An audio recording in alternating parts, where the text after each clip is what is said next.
guys, and welcome to another episode of the podcast.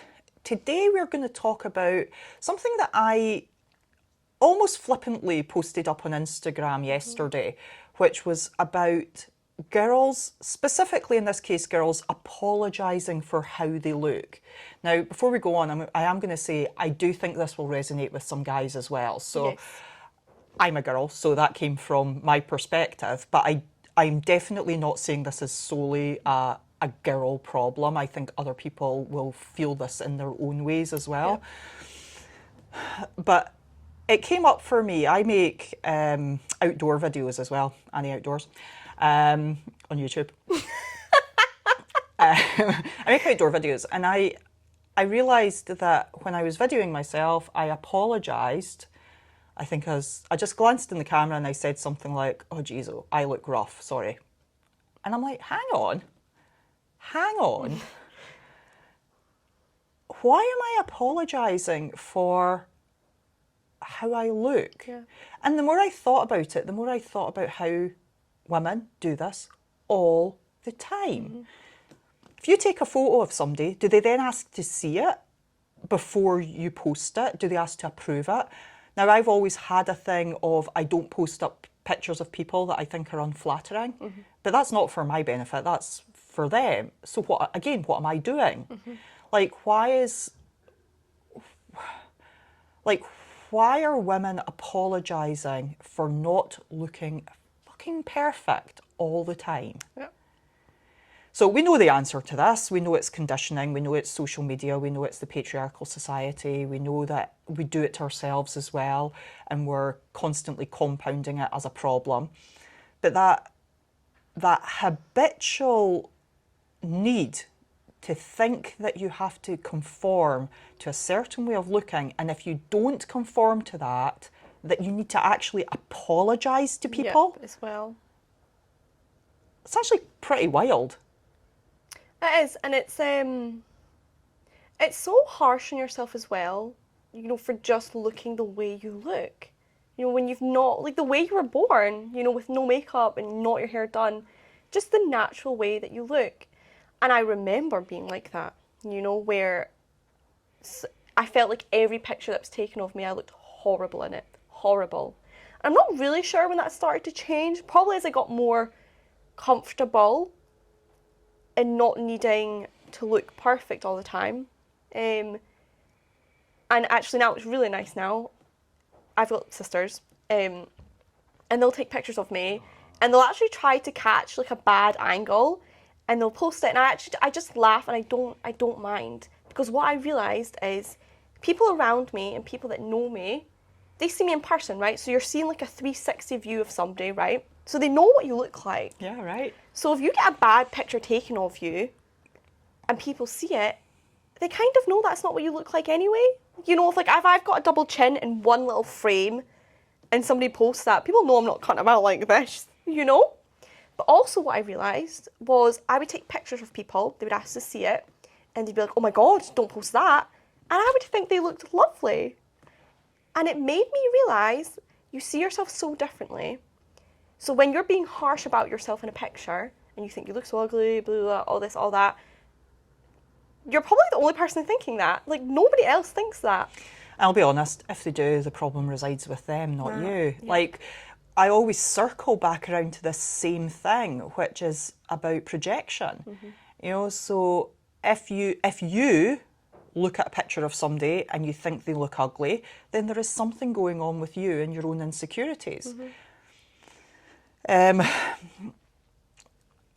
Aesthetics is just, it's so ingrained in us, and it has been historically. Like, it is in our DNA a little bit, because we get attracted to, yes, of course. Actually, interestingly, we get attracted to people that look like ourselves, which is a little disturbing, but apparently. I wonder why. The science. Familiarity, maybe? It'll be a DNA thing, probably. Yeah. Maybe familiarity, yeah, like a safety thing. Yeah. Like a recognition thing. Like a tribal Tribe, thing. that's where my head went to right there. Tribal thing, probably. Anyway, back to the post that I put up yesterday about apologising for how you look. Because I think this is a slightly different thing.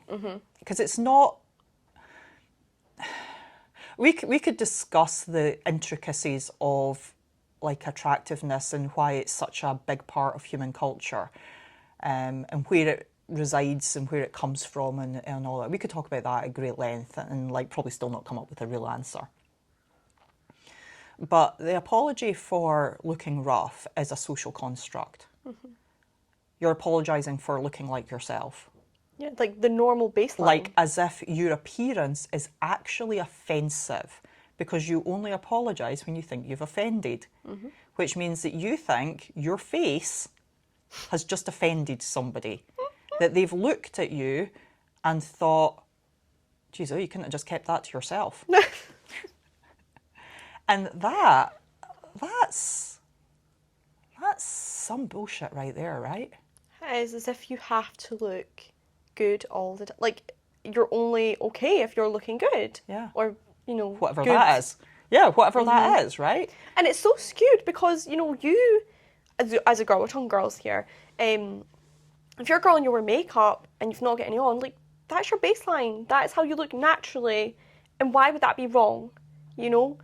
I think the older I've got, or the more time I've been alive, the more I really, really honestly see beauty in everyone. And I feel like when I was younger, I definitely sold myself on like how I looked. Like the better I looked, the more whatever I had, popular I was, like interesting I was, or whatever. Which always takes me back to that. Like it's actually the least interesting thing about you. Yes. You know. And as I've got older, I've really changed how I look at people and how ugly someone can look when they're being cruel. Yes. When there's a meanness in them that's got its insecurity and stuff like meanness, like ego and insecurity, and when that's pouring out of them, that's when they're unattractive. That's when they're ugly. And any face, any person can be so beautiful, so stunningly gorgeous when there's kindness coming out of them. Yes. Oh God, that's making me emotional. Ah. I think I just really feel it, and people don't. They don't see it in themselves, how amazing they are, how utterly gorgeous they are. And it pours through their personality and out. You know, and then they stop it, they shutter it, because they don't think they have the aesthetic attributes. To that. You know, that they can be the nicest person in the world, but the world will judge them on their aesthetic attributes. But the world doesn't. Yeah. It actually doesn't, and I know people watching this won't quite get what I mean there. But see, when somebody's really genuine and kind, like, you'll be attracted to them. You will. I don't mean like you want to sleep with them. I mean like you'll be attracted to being around them. That. And we've talked about this before. How you make somebody feel is above all else so like important. Like I think maybe the most important thing on It's whether everything. somebody likes you or not. And how happy you feel in yourself. Yeah. And then it begs the question, right? How we absolutely pain ourselves to look a certain way. You know, plastic surgery, makeup, extensions, blah, blah, blah. And for it to count for so little, you know, if inside you're not happy and you don't care how you make other people feel. It's basically the earmark of unhappiness, isn't it? People like controlling their appearance all the time in a very forced way. It's the badge of unhappiness. Absolutely. And I was actually thinking about this morning. I was just trying to explain to my little sister last week why, like, there is something called like pretty privilege. You know, when you look nice or when you're attractive, people are nicer to you, or you get more things like doors being opened for you, which is nice, right? It's nice. But that doesn't equate to respect. And it almost means nothing if there's no respect. I was trying to explain to my little sister how we'll pain ourselves forever and blah, plastic surgery, whatever. But it doesn't mean people are going to respect you. And what you'll find is yourself feeling very, very lonely and wondering why nobody likes you despite all these years of effort and trying to look a certain way. And the analogy I can give, right, is like when you get a really fancy car, okay, other people kind of look at you and make assumptions like, oh, maybe you make a lot of money or you've got a good job. But we all know you can get a fancy car, any job, and get into finance, you know. So superficially it looks really impressive, but when you dig a bit deeper, it doesn't mean anything. And that's how I equate like looking good in this world. Like, yeah, you'll get doors open for you in that, but nobody treats you better. You don't get nicer relationships for it. No, you definitely If you do lack not. self-respect and you don't, you'll get very minute things will be better. But overall, like things that actually matter. I'm going to be perfectly honest here as well and say you can get all those things with a warm smile as well. That kind. Mm-hmm. See, if you smile warmly, exactly the same things will come up for you. Yep. And as a bonus, you also won't get treated like shit. Actually. Because a lot of people who put a lot of work into their appearance, people sort of resent it. Yes. You know, and they can, or they might view it as artificial or fake, and so they won't trust you completely. Mm-hmm. A warm smile is like the epitome of trust. So be careful, you know. There was a survey done, and it was like, what were the most favoured attributes in a person and what were the least favoured?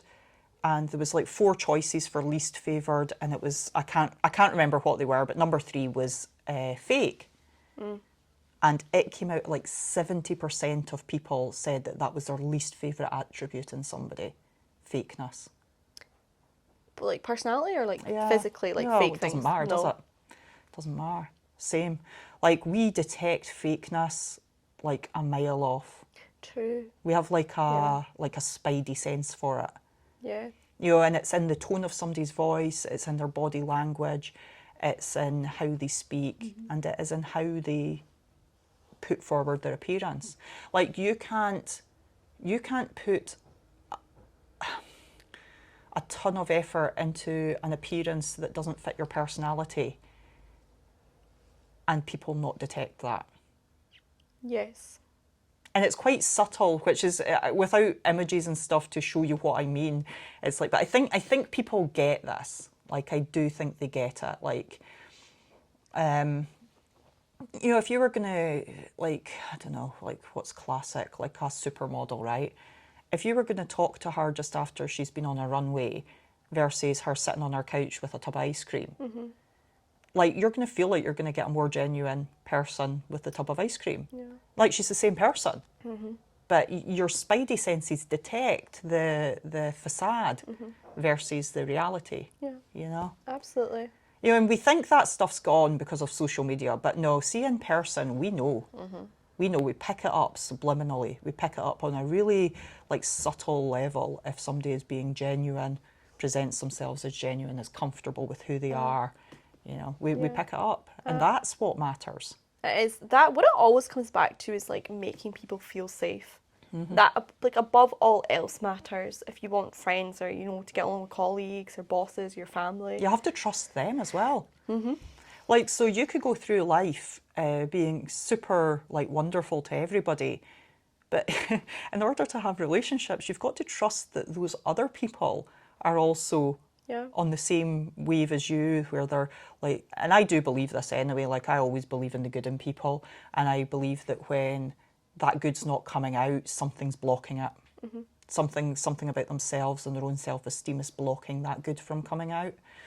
You know, like whether it's insecurity or whether it's like background stuff, abuse or like bullying or whatever from their past, where they've not yet found that confidence to be a really kind, generous, and I mean of spirit, person, you know. Yeah.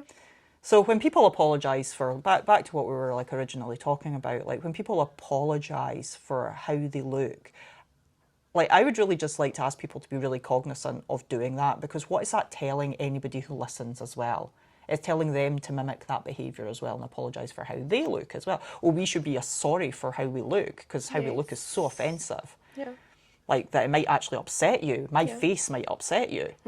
And like, that's a narrative we don't want to have. No, you want the opposite. You want to have grace to allow people to just look like they've just woken up. Yeah. You know, and then in return, people have that grace for you. Yeah. They don't judge you on it or think any less of you. Like, it's okay to look bad, you know, sometimes, or I think, have like, messy hair. We've been so convinced that how we look is front and centre. Yeah, defining factor. Yeah. And yet it's so insignificant.